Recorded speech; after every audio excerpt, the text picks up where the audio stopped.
Here's my Hotpoint tumble dryer. It's a heat pump, and there's the model number as proof. The other day when I was washing, a plastic stick of some sort that keeps the clothing firm, I think it snapped loose and it's gone through the holes in the back of the drum, and now there's a rattle sound. So I'm going to take it apart and inspect it. The screws I needed were Phillips PH2 and a T20.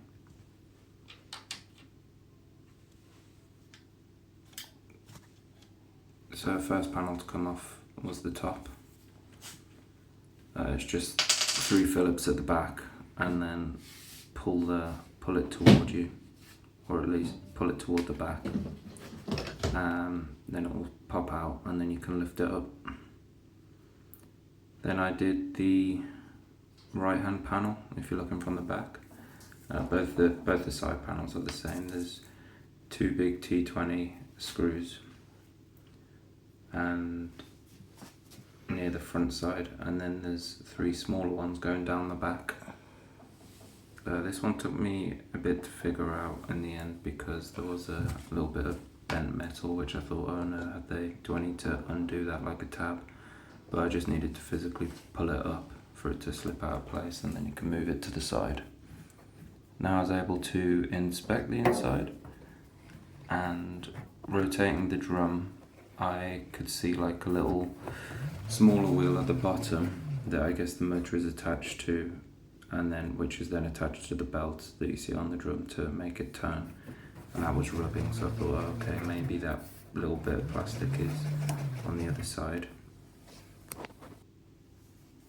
So I take off the other side panel, and now I'm looking at it from the other side, and then this kind of spinning wheel, maybe a flywheel or something, probably not. I'm an amateur, as you can tell, but I was just trying to work it out. That was rubbing as well. But then I thought that's going to take forever to take apart, let me see what else. And there's this big plastic bit at the back with lots and lots of screws. Took that off, and then this area where I guess the hot air is pumped out, that was the plastic straw. So I didn't need to take the top or the sides off. So that's great for accessibility. So if you ever think that anything's gone through the back of the drum, take that grey plastic cover off first. And then this is me just effectively testing it. Sounds good again, job done.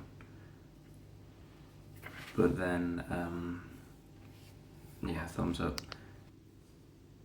So the hot air comes out of there, and it goes into this grey plastic area, but funnels up such that it goes through the back of the drum like that. And that explains why that gasket is around the outside, and why there were so many screws to keep that gasket tight, to keep it airtight.